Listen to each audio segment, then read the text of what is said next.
Thank God. സ്തോത്രം. അറിയാലോ, രതീഷാണ്.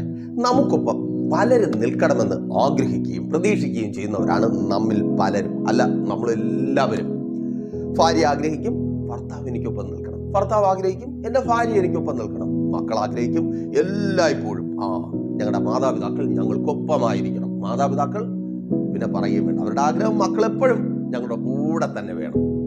സഹോദരങ്ങൾ ആഗ്രഹിക്കും ഞങ്ങളുടെ സഹോദരി സഹോദരന്മാരെല്ലാം ഞങ്ങൾക്കൊപ്പമായിരിക്കണം. ബന്ധുക്കളായിരിക്കണം, സുഹൃത്തുക്കളായിരിക്കണം, ദേശക്കാരായിരിക്കണം, അറിയുന്നവരായിരിക്കണം, ജോലി സ്ഥലത്തുള്ളവർ, ഇങ്ങനെ എല്ലാവരും ഞങ്ങൾക്കൊപ്പമായിരിക്കണം. ഇതാണ് ആഗ്രഹവും പ്രതീക്ഷയും. ഇനി ഒരു പടി കൂടെ കടന്നു, ഒരു വിശ്വാസി എന്ന നിലയിൽ നമ്മൾ എന്തായിരിക്കും ആഗ്രഹിക്കുന്നത്? ദൈവം നമ്മോട് കൂടെ ഉണ്ടാകണം, നമുക്കൊപ്പം ദൈവം നിൽക്കണം. ഇത് ചോദ്യമായി പലപ്പോഴും പുറത്തു വരാറുണ്ട്. നമ്മൾ ആഗ്രഹിക്കുകയും പ്രതീക്ഷിക്കുകയും ചെയ്യുന്നവരൊന്നും നമുക്കൊപ്പം ഇല്ല എന്ന് നമ്മൾ തിരിച്ചറിയുമ്പോൾ എനിക്കൊപ്പം ആര് നിൽക്കും? എനിക്കൊപ്പം ആരാണ് കൂടെ ഉള്ളത്? എൻ്റെ അവസ്ഥയിൽ നിന്ന് എന്നെ പുറത്തു കൊണ്ടുവരുവാൻ ഒരു വിശ്വാസിയായി നമ്മിൽ നിന്ന് ആ ചോദ്യം ഉയർന്നാൽ വിശുദ്ധ വേദപുസ്തകം നമുക്ക് മറുപടി നൽകും. ലോകാവസാനത്തോളം എല്ലാ നാളും ഞാൻ നിങ്ങളോട് കൂടിയിരിക്കുമെന്ന് വാഗ്ദത്തം ചെയ്ത് നമ്മുടെ അരുമനാഥന്റെ വാക്കുകൾ. പ്രിയരെ, ഒരു വിശ്വാസി എന്ന നിലയിൽ നമുക്ക് സന്തോഷിക്കുവാനും ആശ്വസിക്കുവാനും ബലപ്പെടുവാനും വേണ്ട ഏറ്റവും നല്ല വാക്കുകൾ നമ്മുടെ കർത്താവായ യേശു ക്രിസ്തുവിന്റെ സ്വർഗാരോഹണത്തിന് മുമ്പ് പ്രിയ ശിഷ്യന്മാർ കേട്ടത് തന്നെയാണ്. ഇന്നും ദൈവത്തിന്റെ പരിശുദ്ധാത്മാവിനാൽ നിങ്ങൾ കേട്ടുകൊണ്ടിരിക്കുന്നത് തന്നെയാണ്. ലോകാവസാനത്തോളം എല്ലാ നാളും ഞാൻ നിങ്ങളോട് കൂടിയിരിക്കും, നിങ്ങളെ അവൻ ഒരു നാളും അനാഥരായി വിടുകയില്ല. അതേ കർത്താവിന്റെ സന്നിധിയിൽ നിങ്ങളായിരിക്കുന്നു. അപ്പോ നമ്മുടെ ആഗ്രഹം, വിശ്വാസികൾ എന്ന നിലയിൽ നമ്മുടെ ആഗ്രഹം ദൈവം നമ്മോട് കൂടെ ഉണ്ടാകണം. ഇതേ ആഗ്രഹം ദൈവത്തിന് ഉണ്ടാകാമല്ലോ. ആമേൻ. ആ ആഗ്രഹത്തിൽ നിന്ന് ദൈവം ചോദിക്കുകയാണെന്ന് വെച്ചോ, എനിക്കൊപ്പം ആർ നിൽക്കും, എന്നോട് കൂടെ ആർ നിൽക്കും? അപ്പൊ അതേക്കുറിച്ചാണ് ഇന്ന് പകൽ ദൈവകൃപയിൽ ആശ്രയിച്ച് നാം ചിന്തിക്കുവാനായി പോകുന്നത്. ദൈവത്തോടൊപ്പം നിൽക്കുന്നവരും അവരുടെ ജീവിതത്തിൽ ദൈവത്തിൽ നിന്ന് അനുഭവിക്കുമാറാകുന്ന അനുഗ്രഹങ്ങളും നന്മകളും അതേക്കുറിച്ച് ധ്യാനിക്കുന്നതിന് വേണ്ടി വിശുദ്ധ വേദപുസ്തകത്തിൽ നിന്ന് നിങ്ങളുടെ ശ്രദ്ധയ്ക്കായി ഒരു വാക്യം ഞാൻ വായിക്കാം. പുറപ്പാട് പുസ്തകം 32 അധ്യായം അതിന്റെ 26 വാക്യം. അവിടെ മോശ പാളയത്തിന്റെ വാതിൽക്കൽ നിന്നുകൊണ്ട് യഹോവയുടെ പക്ഷത്തുള്ളവർ എന്റെ അടുക്കൽ വരട്ടെ എന്ന് പറഞ്ഞു. എന്നാറേ ലേവ്യർ എല്ലാവരും അവന്റെ അടുക്കൽ വന്നുകൂടി. മോശയിലൂടെ ദൈവത്തിന്റെ ശബ്ദം വലിയൊരു കൂട്ടം ജനം കേൾക്കുകയാണ്. വലിയൊരു കൂട്ടം എന്ന് പറയുമ്പോൾ നമ്മുടെ ഇന്നത്തെ ബുദ്ധിയിൽ വരുന്ന വലിയ കൂട്ടം, ഏറ്റവും വലിയ കൂട്ടം റെയിൽവേ സ്റ്റേഷനിലെ തിരക്കായിരിക്കാം, മറ്റു വലിയ മൈതാനങ്ങളും പൊതുസ്ഥലങ്ങളും ഒക്കെ ഇല്ലാതായിക്കൊണ്ടിരിക്കുന്നു, അല്ലെങ്കിൽ ഏതെങ്കിലും ഇലക്ഷൻ റാലികളിൽ നടക്കുന്ന കൂട്ടമായിരിക്കാം. പണ്ടൊക്കെ ഏറ്റവും വലിയ കൂട്ടം എന്ന് പറഞ്ഞാൽ ഞങ്ങൾ കാണുകയും കേൾക്കുകയും ചെയ്യുന്നത് ഞങ്ങളുടെ തിരുവനന്തപുരത്ത് പുത്തരിക്കണ്ടം മൈതാനത്തിലുള്ള കൺവെൻഷന് വന്നുകൂടുന്ന ആൾക്കൂട്ടമാണ്. ഇന്ന് ആ മൈതാനമൊക്കെ ചെറുതായി, അപ്പോൾ വലിയ കൂട്ടമൊന്നുമില്ല. ഇവിടുത്തെ വലിയ കൂട്ടം ഇതിലുമൊക്കെ വലുതാണ്. 30 ലക്ഷം പേർ വരുന്ന വലിയൊരു കൂട്ടം, ജനസാഗരം എന്ന് പറയുവാൻ കഴിയും. 30 ലക്ഷം പേർ വരുന്ന വലിയ കൂട്ടം. ആ കൂട്ടം കേൾക്കുകയാണ് യഹോവയുടെ പക്ഷത്തുള്ളവർ. അയ്യോ, ആ ചോദ്യം വരുമ്പോൾ തന്നെ നമ്മുടെ ഉള്ളിൽ അതിനുള്ള ഉത്തരം ഒരു വലിയ മുഴക്കമായി ഈ ജനത്തിൽ നിന്ന് പൊങ്ങുന്നതായിട്ട് നമുക്ക് തോന്നും, അല്ലേ? ഒരു ആർപ്പിന്റെ ശബ്ദം പോലെ, ഒരു ഇരച്ചിൽ പോലെ ഈ ജനത്തിൽ നിന്ന് ആ ശബ്ദം വരും. ഞങ്ങൾ അല്ലെങ്കിൽ അവരെല്ലാം ഒരുമിച്ച് മുൻപോട്ട് വരുന്ന ശബ്ദം നമ്മൾ പ്രതീക്ഷിക്കും. കാരണം നമുക്കറിയാം ഈ ജനത്തെ അത്രമാത്രം വലിയ പ്രതിസന്ധിയിൽ നിന്ന് ദൈവം പുറത്തു കൊണ്ടുവന്നതാണ്. 430 വർഷത്തെ അടിമത്വത്തിൽ നിന്ന് ഈ ജനം പുറത്തു വന്നതാണ് ദൈവത്താൽ. ഇവർ അർഹിക്കാത്തതും ചോദിക്കാത്തതും യാചിക്കാത്തതും ഒക്കെ നൽകി ഈ ജനത്തെ ദൈവം പരിപാലിച്ചതാണ്. അവർക്ക് മുമ്പിൽ അവരുടെ സ്വപ്നങ്ങളിൽ പോലും കടന്നു വരാത്ത വലിയൊരു വാഗ്ദത്തത്തെ വച്ചു കൊടുത്തവനാണ് ദൈവം. അത്രമാത്രം ഇവർക്ക് വേണ്ടി ചെയ്ത ദൈവം, ആ ദൈവത്തിനൊപ്പം നിൽക്കുവാൻ തയ്യാറാണോ എന്നൊരു വാക്ക് കേട്ടാൽ പത്രോസ് പറഞ്ഞതുപോലെയെങ്കിലും പറയുമെന്ന് നമുക്ക് പ്രതീക്ഷിക്കുവാനായിട്ട് കഴിയും. എന്താണ്? ചത്തുകളയും യേശുവേ നിനക്ക് വേണ്ടി. അപ്പോൾ ഇങ്ങനെയാണ് അവിടെ നിന്ന് ശബ്ദമുണ്ടാകുമെന്ന് അല്ലെങ്കിൽ മറുപടി ഉണ്ടാകുമെന്ന് നാം പ്രതീക്ഷിക്കുന്നത്. എന്നാൽ ദൗർഭാഗ്യവശാൽ നമ്മുടെ പ്രതീക്ഷകളെ തെറ്റിച്ചുകൊണ്ട് അങ്ങനെ ആ വലിയ കൂട്ടം മുൻപോട്ട് വരുന്നില്ല. പിന്നെയോ ആ വലിയ കൂട്ടത്തിൽ നിന്ന് ഒരു ചെറിയ കൂട്ടം മുൻപോട്ട് കാൽവയ്ക്കുകയാണ്. ലേവ്യരെന്ന ചെറിയ കൂട്ടം, അത്ഭുതങ്ങൾ അനുഭവിച്ച, അത്ഭുതങ്ങൾ കണ്ട, ദൈവത്താൽ തിരഞ്ഞെടുക്കപ്പെട്ട വലിയ കൂട്ടം പിന്നോട്ട് കാൽവയ്ക്കുക. കർത്താവിന്റെ സന്നിധിയിലേക്ക് നീങ്ങി നിൽക്കുവാൻ ഒരു അവസരം ഉണ്ടാകുമ്പോൾ പലപ്പോഴും നമ്മെ ഭാരപ്പെടുത്തുകയും ടെൻഷൻ അടിപ്പിക്കുകയും ചെയ്യുന്ന കാര്യം ഇതാണ്. അത്ഭുതം കണ്ടവരും പേരുള്ളവരും പെരുമയുള്ളവരും ദൈവത്തോടൊപ്പം നിൽക്കുന്നതിൽ നിന്ന് മടിച്ച് പിന്നിലേക്ക് കാൽ വയ്ക്കുന്ന അനുഭവം. അയ്യോ, എനിക്ക് മുമ്പേ ദൈവത്തെ അറിഞ്ഞവർ, ദൈവത്തെക്കുറിച്ച് അങ്ങനെ പറയുന്നവർ, ദൈവത്തെ പ്രസംഗിക്കുന്നവർ, കർത്താവിന് വേണ്ടി നിൽക്കുമെന്ന് പറഞ്ഞവരൊക്കെ ഇതാ ഒരു സമയം വന്നപ്പോൾ പിന്നിലോട്ട് പോവുകയാണ്. അപ്പൊ ഞാൻ മാത്രം മുൻപിലോട്ട് പോയാൽ അല്ലേ? ഈ ഞാൻ മാത്രം, ലേവ്യർ മാത്രം ചെറിയ കൂട്ടമായി മുൻപിലോട്ട് പോകുമ്പോൾ മാനുഷ്യമായി ചിന്തിച്ചാൽ ഇങ്ങനെ ചില ബുദ്ധിമുട്ട് പിടിപ്പിച്ച ചോദ്യങ്ങൾ ഉണ്ടാകാറുണ്ട്. എന്നാൽ അതിലപ്പുറമായി ഞാനൊരു കാര്യം പറയട്ടെ. ലേവ്യർ 2 ചുവട് മുൻപിലോട്ട് വയ്ക്കുന്നു, ബാക്കി 11 ഗോത്രവും വലിയ ജനസാഗരം 2 ചുവട് പിന്നിലോട്ട് വയ്ക്കുന്നു. അപ്പൊ ഒന്ന് ചിന്തിച്ചേ, മൊത്തത്തിൽ ലേവ്യർ എത്ര ചുവട് മുമ്പിലായി? 2 ചുവട് ലേവ്യർ മുൻപിലോട്ട് വെച്ചു, ഒപ്പമുള്ള ജനക്കൂട്ടൻ 2 ചുവട് പിന്നിലോട്ട് വെച്ചു. ലേവ്യർ 4 ചുവട് മുൻപിലായി. ഒരു ദൂത് നിങ്ങളുമായി പങ്കുവയ്ക്കട്ടെ.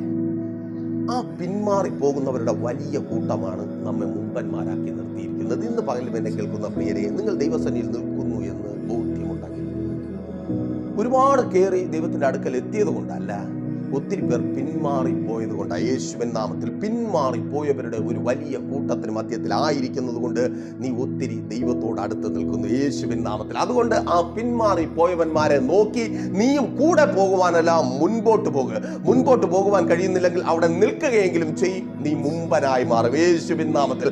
ലേവി ഗോത്രം മോശയോടൊപ്പം നിൽക്കുകയാണ് ദൈവത്തിന് വേണ്ടി. അപ്പൊ സ്വാഭാവികമായിട്ടും ദൈവത്തിന് വേണ്ടി ലേവിയും ഒപ്പമുള്ളവരും നിൽക്കുമ്പോൾ നമുക്ക് മാനുഷികമായൊരു ചിന്ത കടന്നു വരും. ലേവി, നമുക്കറിയാം പഴയ നിയമത്തിൽ ലേവിക്ക് ഒരു പുസ്തകം തന്നെ ഉണ്ട്. അപ്പൊ അത്രയും പ്രഗത്ഭനായ, പ്രശസ്തനായ, അത്രമാത്രം യോഗ്യതകളുള്ളവനാണ് ലേവി.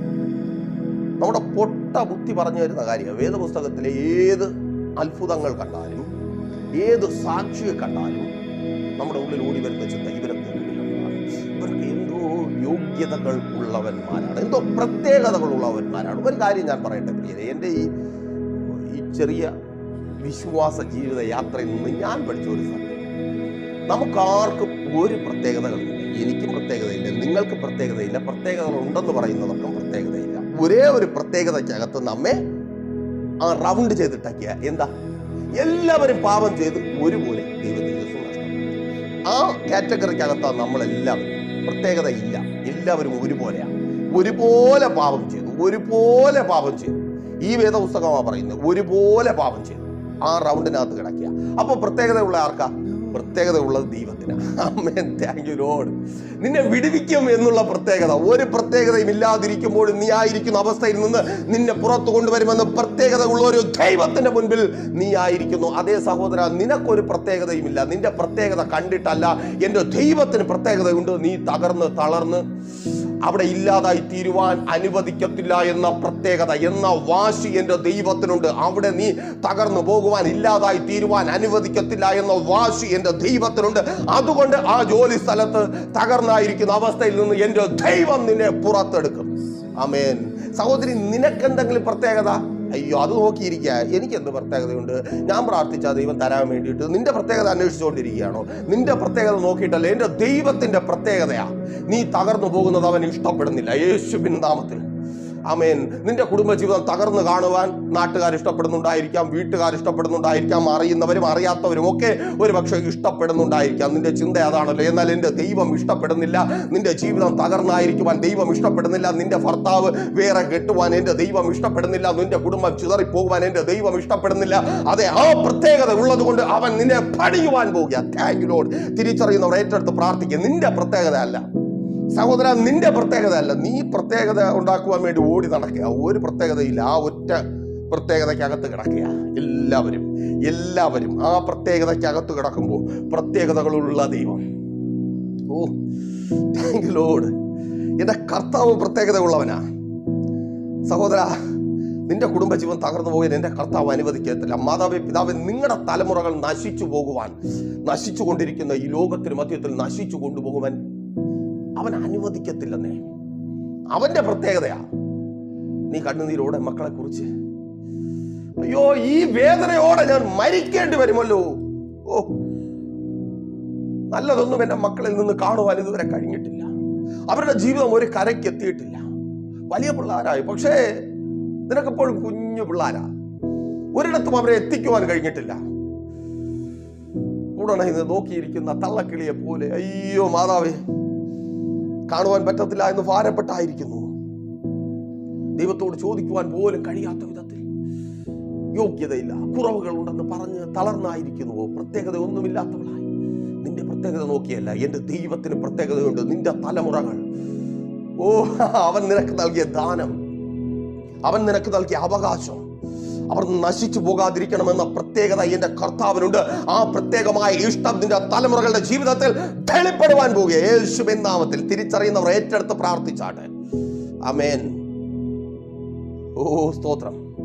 പ്രത്യേകത നോക്കി നീ മാറുന്നില്ല, നിന്നെ ഞാൻ സുഖമാക്കത്തില്ല, നീ ശരിയാകത്തില്ല. ലവൻ, എടാ ആ ബാക്കി പതുങ്ങി നിൽക്കണ, നീ ഇഞ്ഞു വാ. കണ്ടിട്ടില്ലേ ആ മഞ്ഞേര അപ്പുറത്തിക്കുന്ന പച്ച, ഇഞ്ഞു വാ, നിന്നെ സൗഖ്യമാക്കാം. നിന്നെ ആ കൂട്ടത്തിലുള്ള ഒരു മുഴുവനും ദൈവത്തിന് ഒരുപോലെ തന്നെയാണ്. ഒരു പ്രത്യേകതയും അവർക്കില്ല. എല്ലാവർക്കും ഉള്ളത് ഒരൊറ്റ പ്രത്യേകതയാണ്. യേശുവിന് പ്രത്യേകതയുണ്ട്. ആമേൻ. സൗഖ്യമാകാം. നീ സൗഖ്യമായിരിക്കണമെന്ന് എന്റെ യേശു ആഗ്രഹിക്കുന്നു. അത് തന്നെ അവന്റെ പ്രത്യേകത. ആമേൻ. നിങ്ങളുടെ പ്രത്യേകത നോക്കിയിട്ടല്ല, നിങ്ങളുടെ യോഗ്യതകൾ നോക്കിയിട്ടല്ല. ഈ മെസ്സേജുകൾ കേട്ടിട്ട് ഒത്തിരി ദേവദാസന്മാരെ കേൾക്കുന്നുണ്ട്. നിങ്ങൾ പലരും യൂട്യൂബിലൂടെ ആയിരിക്കും കാണുന്നത്. അപ്പോൾ ഒരു ചെറിയ കൂട്ടമായിരിക്കും നമ്മുടെ മെസ്സേജുകൾ കാണുന്നത്. പക്ഷേ യൂട്യൂബിലൂടെ മാത്രമല്ല, ഒരുപാട് ഗ്രൂപ്പുകളൊക്കെ ദൈവകൃപയിൽ ആശ്രയിച്ച് നമ്മുടെ മെസ്സേജുകൾ ഡൗൺലോഡ് ചെയ്ത് നമ്മുടെ അനുവാദത്തോട് തന്നെ അവർ ടെലികാസ്റ്റ് ചെയ്യുന്നുണ്ട്. ഒത്തിരി പേർ ദൈവകൃപയാൽ കാണുന്നുണ്ട്. ഒത്തിരി പേരുടെ അഭിപ്രായങ്ങളൊക്കെ അറിയിക്കുന്നുണ്ട്. നമുക്ക് സപ്പോർട്ടായിട്ട് നമുക്ക് ഒത്തിരി പേര് നിൽക്കുന്നുണ്ട്. യൂട്യൂബ് ലിങ്കായിട്ടല്ല അവർ ചെയ്യുന്നത്, ഡൗൺലോഡ് ചെയ്തിട്ടാണ് ചെയ്യുന്നത്. അപ്പോൾ അതിലൊക്കെ ഒത്തിരി ദൈവദാസന്മാരുണ്ട്, പ്രഗത്ഭരെന്നൊക്കെ പറയുന്നത്. അവരൊക്കെ വിളിച്ചിട്ട് പറയുന്നത്, ദൈവദാസനെ ഇങ്ങനെ ഒന്നും പറയരുത്. യോഗ്യതയുള്ള പലരുമൊക്കെ ഉണ്ട്. യോഗ്യത ഇല്ലാത്തവരെ നമ്മൾ യോഗ്യരാക്കി മാറ്റണം. പലരോടും മറുപടി പറയാറില്ല. ബൈബിൾ വായിച്ചാൽ തീരാമെന്നുള്ള കാര്യമേ ഉള്ളൂ. പക്ഷെ അവരെ വായിക്കത്തില്ല. അവരാരോ എഴുതി തയ്യാറാക്കി വെച്ച സിദ്ധാന്തങ്ങളിൽ വിശ്വസിക്കുകയാണ്. സിദ്ധാന്തങ്ങളിൽ. നിങ്ങൾ ദൈവത്തിൽ വിശ്വസിക്കുക. നിങ്ങളുടെ പ്രത്യേകത അല്ല നിങ്ങളുടെ ജീവിതത്തെ മാറ്റുവാൻ പോകുന്നത്, ദൈവത്തിന്റെ പ്രത്യേകതയാണ്. നിങ്ങൾ ഇറങ്ങി തിരിച്ച, നിങ്ങൾ വിശ്വസിച്ച് കൂടെ നിൽക്കുന്ന, പലതും വിട്ടുകളഞ്ഞ് പിടിച്ചു ചേർത്ത് നിർത്തിയിരിക്കുന്ന ദൈവത്തിന്റെ പ്രത്യേകത നിങ്ങളെ മാറ്റുവാൻ പോവുകയാണ്. അപ്പോൾ എന്ത് യോഗ്യതയാണ് ലേവിയിലുള്ളത്? നോക്കാം. ഉൽപ്പത്തി പുസ്തകം 49 അധ്യായം. ആ അധ്യായത്തിലേക്ക് നിങ്ങളുടെ ശ്രദ്ധ ഞാൻ ക്ഷണിക്കണം. വളരെ അനുഗ്രഹീതമായ ഒരു കാര്യം അവിടെ നടക്കുകയാണ്. എന്താണ് അനുഗ്രഹീതമായ കാര്യം? പിതാക്കന്മാരുടെ ദൈവത്തിൽ നിന്ന് തൻ്റെ മേൽ പകർന്നു കിട്ടിയ അനുഗ്രഹങ്ങൾ ഒരപ്പൻ തൻ്റെ മക്കളുടെ തലമേൽ കൈവച്ച് നൽകുകയാണ്. ആബ്രഹാമിൽ നിന്ന്, പിതാവായ ആബ്രഹാമിൽ നിന്ന് ഈസഹാക്കിലേക്ക് പകർന്നു കിട്ടിയ അനുഗ്രഹം, അല്ലെങ്കിൽ ആബ്രഹാമിനെ കണ്ട ദൈവം ഈസഹാക്കിനെ അനുഗ്രഹിച്ചു. ഈസഹാക്കിൽ നിന്ന് യാക്കോബിലേക്ക് പകർന്നു കിട്ടിയ അനുഗ്രഹം, അല്ലെങ്കിൽ ഈസഹാക്കിനെ കണ്ട ദൈവം യാക്കോബിനെ അനുഗ്രഹിച്ചു. ആ അനുഗ്രഹത്തെ തന്റെ 12 തലമുറകൾക്ക്, ഇസ്രായേലിന്റെ വരുംകാല ഗോത്രങ്ങൾക്ക് പകർന്നു നൽകുകയാണ് യാക്കോബ് എന്ന അപ്പൻ. ഇത്ര സന്തോഷകരമായ കാര്യം. ഞാൻ പറയും, നമ്മൾ പ്രാർത്ഥിക്കുകയും നമ്മൾ ദൈവസന്നിധിയിൽ നിൽക്കുകയും ചെയ്യുന്നത് പലപ്പോഴും നമ്മുടെ ചിന്തയെത്തുന്ന ചില കാര്യങ്ങൾക്ക് വേണ്ടി മാത്രമല്ല. നമ്മൾ ആവശ്യങ്ങളെ ബേസ് ചെയ്താണ് ദൈവത്തിന്റെ സന്നിധിയിലായിരിക്കുന്നത്. ചിലത് നമുക്ക് കിട്ടണം, ചിലത് നമുക്ക് ആവശ്യമുണ്ട്.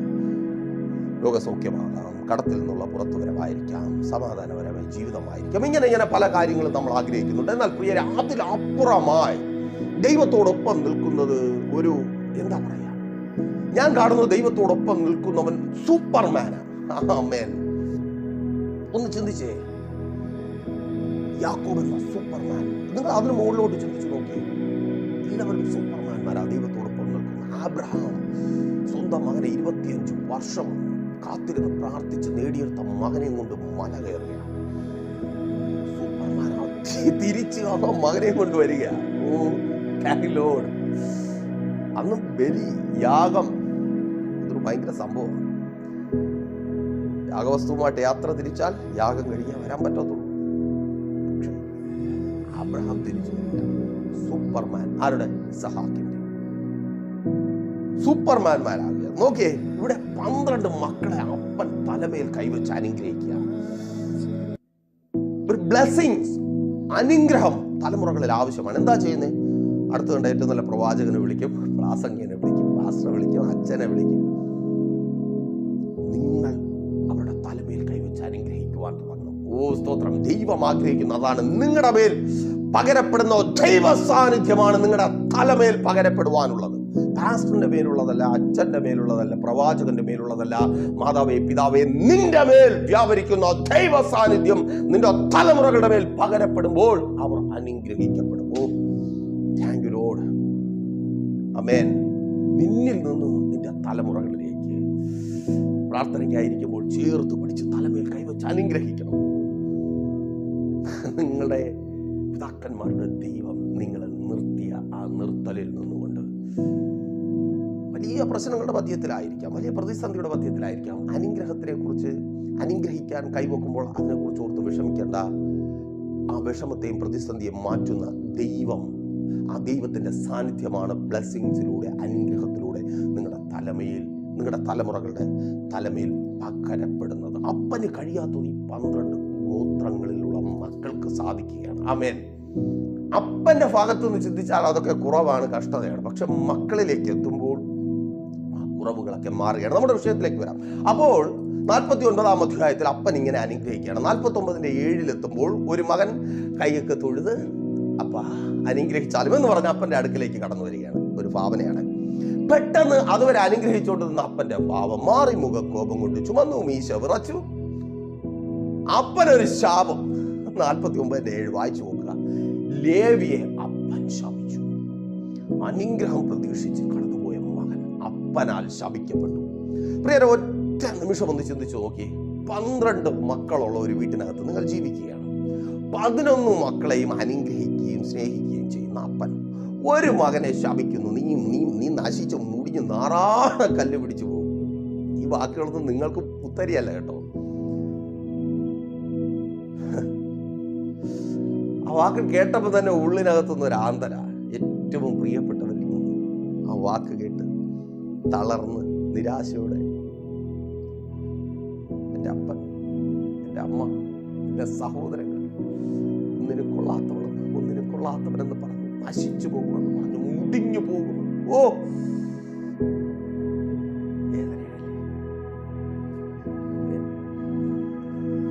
ആ വേദനയോടെ നിൽക്കുന്നവൻ ഈ 11 പേരാൽ എപ്പോഴും ഇവൻ അവഗണിക്കപ്പെടുകയായിരിക്കും. ഇവർക്ക് സ്നേഹമുണ്ടെങ്കിലും അപ്പന്റെ മുമ്പിൽ കാണിക്കാൻ വേണ്ടിയെങ്കിലും ഇവർ ഈ 12-ാമനെ, അതായത് ലേവിയെ ഒതുക്കിക്കൊണ്ടേയിരിക്കും. ഇല്ലേ? അവിധത്തിൽ ഒതുക്കപ്പെട്ട ലേവി ഒതുക്കത്തിൽ ഒരു അവസരം അവന്റെ മുമ്പിൽ കിട്ടി. എന്താണ്? ദൈവത്തിനൊപ്പം നിൽക്കുവാനുള്ള അവസരം.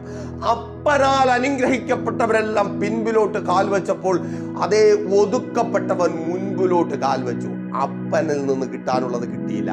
ദൈവത്തിൽ നിന്ന് എന്ത് കിട്ടുമെന്ന് നോക്കാം. പ്രിയരെ, ലോകത്തിൽ നിന്ന് പലതും കിട്ടുന്നവർ പിന്നിലോട്ട് കാൽവെക്കും. ലോകത്തിൽ നിന്ന് ഒന്നും കിട്ടാത്തവർ മുൻപിലോട്ട് കാൽവെക്കും. അങ്ങനെയാണെങ്കിൽ നിങ്ങളൊക്കെ മുൻപിലോട്ട് കാൽവെക്കുവാൻ ക്വാളിഫൈഡ് ആണ്. ദൈവത്തിന്റെ പക്ഷത്ത് നിൽക്കുവാൻ നിങ്ങളൊക്കെ ക്വാളിഫൈഡ് ആണ്. ഒരു പക്ഷേ നിങ്ങൾ അപ്പോൾ ചോദിക്കും, ദൈവദാസനെ, അങ്ങനെ ലേവി ദൈവത്തിന്റെ അടുക്കൽ നിന്നതുകൊണ്ട് ലേവിക്ക് എന്ത് കിട്ടി? ഏറ്റവും വലിയ സന്തോഷമുള്ള കാര്യം, ദൈവം ലേവിയെ കുറിച്ച് ഒരു സ്റ്റേറ്റ്മെന്റ് പറയുകയാണ്. സംഖ്യാപുസ്തകം 8-ാം അധ്യായം 14-ാമത്തെ വാക്യത്തിൽ, അവർ എനിക്കുള്ളവർ. ആമേൻ. അപ്പൻ പറഞ്ഞു, യാക്കോബ് എന്ന അപ്പൻ പറഞ്ഞു, ഈ മക്കളൊക്കെ എൻ്റെ മക്കളാണ്, എൻ്റെ സ്നേഹനിധികളാണ്, എൻ്റെ ജീവനാണ്, ചങ്കാണ്, കരളാണ്. പക്ഷേ ലേവ്യരെ കുറിച്ച് ദൈവം പറയുന്നു, ലേവ്യർ എനിക്കുള്ളവർ.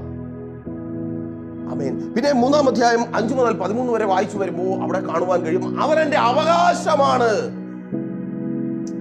അപ്പൻ കൊടുത്തതിന് അവകാശികളായ മക്കൾ ഒരു വശത്തും, ദൈവം തന്നെ അവകാശമായി മാറിയ ഒരു മകൻ ഒരു പക്ഷത്തും. അവർ ദൈവത്തിനുള്ളവരായി മാറി. ലോകത്തിലെ അപ്പൻ തള്ളിക്കളഞ്ഞവർ ദൈവത്തിനുള്ളവരായി മാറി. പ്രിയരെ, എന്താണ് ലേവി ഇങ്ങനെ ശപിക്കപ്പെടുവാനുള്ള കാരണം? ആമേൻ. പലരും അഴുക്കെന്ന് പറഞ്ഞു, മോശമെന്ന് പറഞ്ഞു, നീ നന്നാവത്തില്ലെന്ന് പറഞ്ഞു. എന്തുകൊണ്ടാ മാറ്റി നിർത്തുന്നേ? അവിടെയൊക്കെ നിങ്ങൾക്ക് സങ്കടത്തോടെ പറയുവാനൊരു കാരണമുണ്ട്. ഞാൻ ആർക്കും ഒരു ദ്രോഹവും ചെയ്തില്ല, എല്ലാവരെയും സ്നേഹിക്കുക മാത്രമേ ചെയ്തുള്ളൂ. എൻ്റെ ഭർത്താവിന് ഇന്ന് എന്നെ കണ്ടുകൂടാ, പക്ഷെ എനിക്ക് എൻ്റെ ഭർത്താവിനോട് സ്നേഹം മാത്രമേ ഉള്ളൂ. ഞാൻ അത്രമാത്രം ഞാൻ അവനെ സ്നേഹിക്കുന്നു.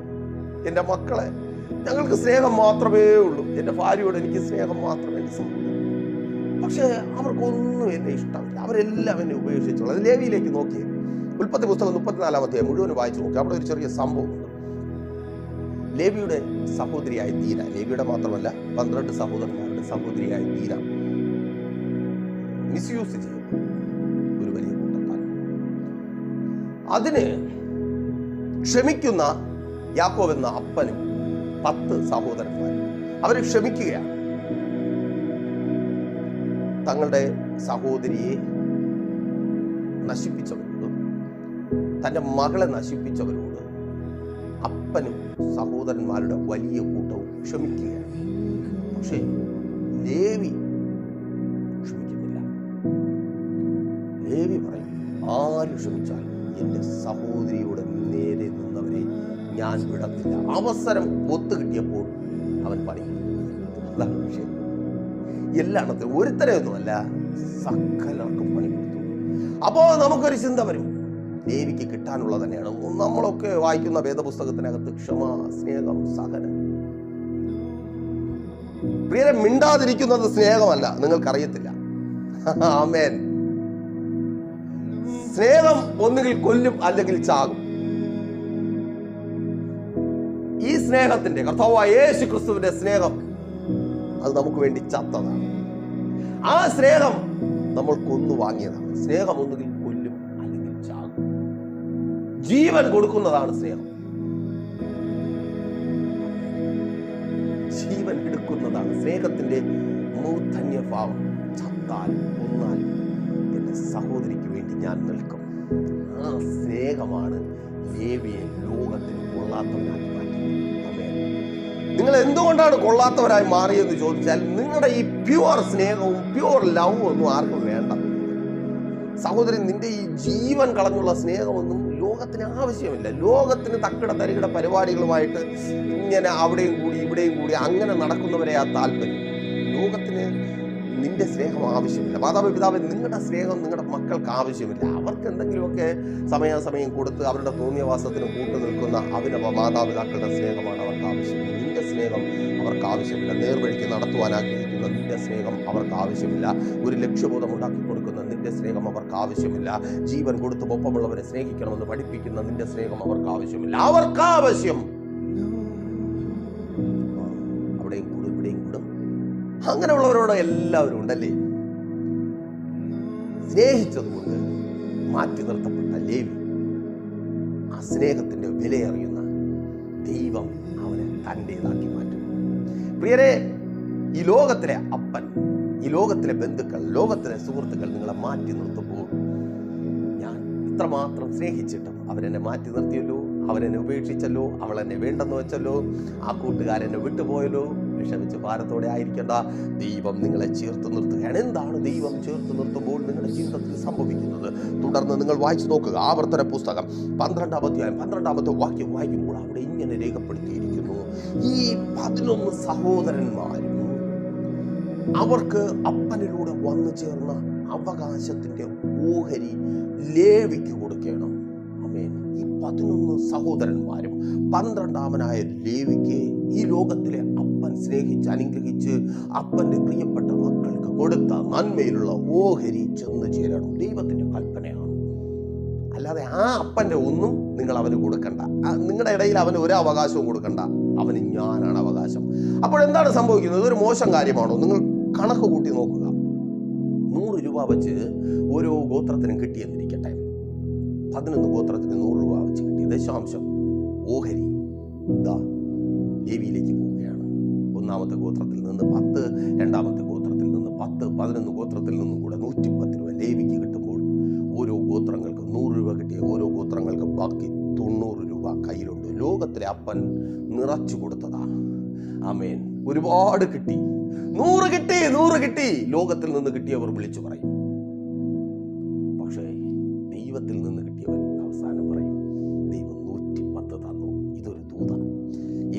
പ്രാർത്ഥിക്കുക. നിങ്ങളെ പറ്റിച്ചവരും നിങ്ങളെ മാറ്റി നിർത്തിയവരും സൂത്രത്തിലൂടെ നിങ്ങളുടെ അവകാശങ്ങളെ കവർന്നെടുത്തവരും പലതും നേടിയെന്നും പലതും ഉണ്ടാക്കിയെന്നും നിങ്ങൾ അറിയുമ്പോൾ കാണുമ്പോൾ ഉള്ളം വല്ലാതെ വേദനിക്കുന്നുണ്ട്. ആ ഓഹരി നിങ്ങൾ ദൈവത്തിനുള്ളവരായതുകൊണ്ട്, ദൈവം തന്നെ നിങ്ങളുടെ അവകാശമായതുകൊണ്ട് നിങ്ങളിലേക്ക് വന്നു ചേരുവാൻ പോകുക. ആരുടെ ജീവിതത്തിലേക്ക്? കർത്താവിൻ്റെ പക്ഷത്തുള്ളവരിലേക്ക്. യേശുവിൻ നാമത്തിൽ. ആരും ഈ ലോകത്തിൽ എനിക്കൊപ്പമില്ല എന്ന് പറഞ്ഞ് ദൈവത്തിൻ്റെ പക്കലേക്ക് നീങ്ങി നിൽക്കുന്ന സഹോദര സഹോദരി, അതെ, ആ നന്മ നിന്നിലേക്ക് വന്നു ചേരുക യേശുവിൻ നാമത്തിൽ.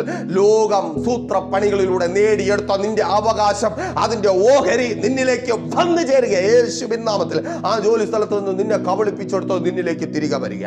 നിനക്ക് വന്നു ചേരുവാനുള്ളത്, നിന്റേതായി മാറുവാനുള്ളത്, അത് നിന്നിലേക്ക് വരിക യേശുവിൻ നാമത്തിൽ. അതങ്ങനെ സംഭവിക്കുന്ന കൃപ ഒരു ശത്രുവിനും അതിനെ തടഞ്ഞു വയ്ക്കുവാൻ കഴിയത്തില്ല. സഹോദരി സഹോദര, നിന്റെ കുടുംബ ജീവിതത്തിൽ നിന്ന് നിന്നിലേക്ക് വരുവാനുള്ളത് നിന്നിലേക്ക് വരിക. ആ സന്തോഷം നിന്നിലേക്ക് വരിക. ഒരു പന്ന പിശാചിനും അത് കവർന്നെടുക്കുവാൻ കഴിയത്തേയില്ല. മാതാവേ, പിതാവേ, മക്കളുടെ സ്നേഹം അവരിൽ നിന്ന് നിങ്ങൾക്ക് ലഭിക്കുവാനുള്ളത്, ലോകം അതിന് സൂത്രപ്പണികളിലൂടെ പലതും പറഞ്ഞ് പലതും കൊടുത്ത് പിള്ളാരെ മയക്കി കവർന്നെടുത്തുവെങ്കിൽ അതതാ തിരികെ വരിക. നിങ്ങൾ ദൈവത്തിന്റെ പക്ഷത്തുള്ളവരായതുകൊണ്ട് അതതാ തിരികെ വരിക യേശുവിൻ നാമത്തിൽ. നഷ്ടപ്പെട്ടു പോയ ആരോഗ്യം തിരികെ വരിക. രോഗം കവർന്നെടുത്ത ആരോഗ്യം തിരികെ വരിക. Thank you lord. ആമേൻ. ഇന്ന് പകൽ ചിലർ തിരികെ പ്രാപിക്കുക, അവകാശങ്ങളെ തിരികെ പ്രാപിക്കുക. ബാധ്യതപ്പെടുത്തി നിന്നിൽ നിന്ന് കൊണ്ടുപോയത് സ്തോത്രം തിരികെ വരിക. ആ നന്മകൾ തിരികെ വരിക. ആത്മീയ ജീവിതം തിരികെ വരിക. പ്രാർത്ഥനാ ജീവിതം തിരികെ വരിക. ദൈവത്തിന്റെ പക്ഷത്തുള്ളവർ ആർ? ദൈവത്തിന്റെ പരിശുദ്ധാത്മാവിനാൽ മോശയിൽ നിന്ന് വലിയ ജനക്കൂട്ടം കേട്ടതുപോലെ നിങ്ങൾ കേൾക്കുകയാണ്. പ്രിയരെ, പിന്നിലോട്ട് പോകരുത്, മുമ്പോട്ട് വാ. ഞാൻ എൻ്റെ ദൈവത്തിന്റെ പക്ഷത്ത്. കർത്താവിന് നിന്നെ ആവശ്യമുണ്ട്. കർത്താവിന് നിന്നെ ആവശ്യമുണ്ട്. മുമ്പിലോട്ട് വരുവാൻ ദൈവം നിങ്ങളെ സഹായിക്കട്ടെ. അപ്പോൾ മെസ്സേജ് നിങ്ങൾക്ക് അനുഗ്രഹമായെന്ന് കരുതുന്നു. അനുഗ്രഹമായെങ്കിലും ചെയ്യും. ഈ പ്രോഗ്രാമിലേക്ക് നിങ്ങൾ അറിയുന്ന നിങ്ങളുടെ പ്രിയപ്പെട്ടവരെ കൂട്ടി വരുത്തുക. അതുപോലെ തന്നെ പ്രാർത്ഥിക്കുക. നിങ്ങൾ ഈ മെസ്സേജ് കാണുവാൻ ഇടയായി തീർന്നത് പ്രൈസർ ഫാമിലിയുടെ കുടുംബാംഗങ്ങളുടെ അകമഴിഞ്ഞ സപ്പോർട്ടും പ്രാർത്ഥനയും ഒക്കെയാണ്. അവരെ പോലെ ആകുവാൻ നിങ്ങൾക്കും അവസരമുണ്ട്. അവർക്ക് വേണ്ടി പ്രാർത്ഥിക്കുക. ഒരു പ്രാർത്ഥനാ വിഷയത്തോടെ നിങ്ങൾ ഭാരത്തോടെ ആയിരിക്കുന്നുവെങ്കിൽ ഒട്ടും മടിക്കാതെ പ്രൈസർ ഫാമിലിയിലേക്ക് നിങ്ങളുടെ പ്രാർത്ഥനാ വിഷയങ്ങൾ അറിയിക്കുക. പ്രാപിക്കുന്നവരാക്കി നിങ്ങളെ മാറ്റുവാൻ കർത്താവ് ഞങ്ങളെ പ്രയോജനപ്പെടുത്തും. കണ്ടടച്ചോ വിശ്വസ്ത കർത്താവെ, നല്ല ദൈവമേ, അനുഗ്രഹിതമായി നല്ല പകൽക്കാലം കർത്താവിന്റെ പക്ഷത്തുള്ളവരായി ഇവർ മാറിയ കൃപയ്ക്കായി സ്തുതിക്കുന്ന കർത്താവെ, ലോകം ഇവരിൽ നിന്ന് കവർന്നെടുത്തത് ഇവരിലേക്ക് തിരികെ വരട്ടെ. അതിന്റെ ഓഹരിക്കാരായി ഇവർ മാറട്ടെ. ആ ജോലി സ്ഥലത്തെ നന്മകൾ സൂത്രത്തിലൂടെ കവർന്നെടുത്തവരിൽ നിന്ന് ഇവരിലേക്ക് തിരികെ വരട്ടെ. ഇവരുടെ അവകാശങ്ങൾ, ഇവരുടെ നന്മകൾ തിരികെ വരട്ടെ. സ്തോത്രം. ഇവരുടെ വഴികൾ വിശാലപ്പെടട്ടെ. തൊഴിൽ മേഖലകൾ അനുഗ്രഹമായി മാറട്ടെ. ഇതുവരുടെ അത്ഭുതത്തിന്റെ ദിവസമായി മാറട്ടെ. ആരോഗ്യമില്ലാതെ ഭാരപ്പെടുന്നവർ, രോഗികളായി ഭാരപ്പെടുന്നവർ സൗഖ്യമാകട്ടെ. കുടുംബജീവിതങ്ങൾ അനുഗ്രഹമായി മാറട്ടെ. തകർന്ന കുടുംബജീവിതങ്ങൾ പണിതുയർത്തപ്പെടട്ടെ. ദൈവത്തിന്റെ പ്രത്യേകതയാൽ തകർന്നു പോയ ചിലത് പണിതുയർത്തപ്പെടട്ടെ. Thank you Lord. ഈ ജനം അനുഗ്രഹിക്കപ്പെടട്ടെ. ഈ ജനം നന്മ അനുഭവിക്കട്ടെ. ഇവർക്കൊന്നും കിട്ടത്തില്ല എന്ന് പറഞ്ഞിടത്ത് തന്നെ ഇന്ന് ഇവർ പ്രാപിക്കട്ടെ. അവിടെ നിന്ന് തന്നെ ഇവർ പ്രാപിക്കട്ടെ. തലമുറകൾ അനുഗ്രഹമായി മാറട്ടെ. ആ സ്കൂളിൽ, ആ കോളേജിൽ അവർ അനുഗ്രഹമായി മാറട്ടെ. റിസൾട്ടുകൾ ഉണ്ടാകട്ടെ. ആ രാജ്യത്ത് അവർക്ക് വാതിലുകൾ തുറക്കപ്പെടട്ടെ. വഴികൾ ഒരുക്കപ്പെടട്ടെ. കേസുകൾ മാറട്ടെ. തീർപ്പുണ്ടാകട്ടെ. സ്തോത്രം. കവർന്നെടുക്കുവാനുള്ള ശത്രുവിന്റെ പദ്ധതികൾ തകർക്കപ്പെടട്ടെ. ബാധ്യതകൾ മാറട്ടെ. ലഭിക്കേണ്ട നന്മകൾ ലഭിക്കട്ടെ. ഭവനങ്ങളുടെ പണികൾ പൂർത്തീകരിക്കപ്പെടട്ടെ. ബിസിനസ്സുകൾ അനുഗ്രഹമായി തീരട്ടെ. കച്ചവടങ്ങൾ അനുഗ്രഹമായി തീരട്ടെ. ഡ്രൈവർമാരായി കേൾക്കുന്നവർ യേശുവിൻ നാമത്തിൽ വണ്ടി ഓട്ടങ്ങൾ ഉണ്ടാകട്ടെ. സ്തോത്രം. പിതാവിന്റെ പുത്രന്റെ പരിശുദ്ധാത്മാവിന്റെ നാമത്തിൽ ഈ ജനത്തെ ഞങ്ങൾ അനുഗ്രഹിച്ച് പ്രാർത്ഥിക്കും. അനുഗ്രഹമാക്കി പരിപാലിക്കും. ഇതുവരുടെ അത്ഭുതത്തിന്റെ ദിവസമാക്കി മാറ്റും യേശുവിൻ നാമത്തിൽ തന്നെ. ആമേൻ. അപ്പോൾ മറക്കാതെ നിങ്ങളുടെ വിലയേറിയ അഭിപ്രായങ്ങളും നിർദ്ദേശങ്ങളും ഞങ്ങളെ അറിയിക്കുമല്ലോ. അടുത്ത ആഴ്ച ഇതേ സമയം ഇതേ ചാനലിലൂടെ വിടുതലിന് നേരമെന്ന പ്രതിദിന വചന സന്ദേശത്തോടൊപ്പം ദൈവം അനുവദിച്ചാൽ നമ്മൾ ഒരുമിച്ചായിരിക്കും. അതുവരേക്കും പ്രിയരെ, ഹാവ് എ നൈസ് ഡേ. പ്രേഷർ ഫാമിലി ഗ്ലോബൽ മിനിസ്ട്രിയുടെ വിശുദ്ധ സഭാരാധന എല്ലാ ഞായറാഴ്ചയും രാവിലെ 10 മണി മുതലും എല്ലാ വെള്ളിയാഴ്ചകളിലും ഉപവാസവും ഓൺലൈൻ മധ്യസ്ഥ പ്രാർത്ഥനയും രാവിലെ 11 മണി മുതലും ഞങ്ങൾ നിങ്ങൾക്കായി ലൈവിൽ പ്രാർത്ഥിക്കുന്നു. നിങ്ങളുടെ പ്രാർത്ഥനാ വിഷയങ്ങൾ കമന്റ് ചെയ്യുക. പ്രേഷർ ഫാമിലി ഗ്ലോബൽ എന്ന നമ്മുടെ യൂട്യൂബ് ചാനലിലൂടെ നിങ്ങൾ ലോകത്തിന്റെ ഏത് ഭാഗത്തായിരുന്നാലും ഞങ്ങൾക്കൊപ്പം ചേർന്ന് പ്രാർത്ഥിക്കുവാനും ആരാധിക്കുവാനും അവസരമുണ്ട്. നേരിട്ട് ആരാധനയിൽ പങ്കെടുക്കുവാനും വിടുതൽ പ്രാപിക്കുവാനും ആഗ്രഹിക്കുന്നവർ ഞായറാഴ്ച രാവിലെ കാർഷിക കോളേജിനടുത്ത് കാക്കാമുല ചാമ്പവിളയിലെ പ്രീഷർ ഫാമിലി വർഷിപ്പ് സെന്ററിലേക്കും ഞായറാഴ്ച വൈകുന്നേരം 3 മണിക്ക് നെയ്യാറ്റിൻകര അമരവിള താന്നിമൂട് സുമംഗലി ഓഡിറ്റോറിയത്തിന് സമീപമുള്ള MS പ്ലാസയിലേക്കും കടന്നു വരിക. നിങ്ങളുടേതായ ഒരു വിഷയത്തിന് വേണ്ടി പ്രാർത്ഥിക്കുവാനും കൗൺസിലിംഗിനുമായി സ്ക്രീനിൽ കാണുന്ന നമ്പറിൽ കോൺടാക്ട് ചെയ്യുക. നിങ്ങൾക്കും ഈ പ്രോഗ്രാം സ്പോൺസർ ചെയ്യുവാനും കർത്താവായ യേശുക്രിസ്തുവിന്റെ സുവിശേഷം അനേകരിലേക്ക് എത്തിക്കുവാനും അവസരമുണ്ട്. പ്രാർത്ഥനയോടെ വിളിക്കുക. ആമേൻ.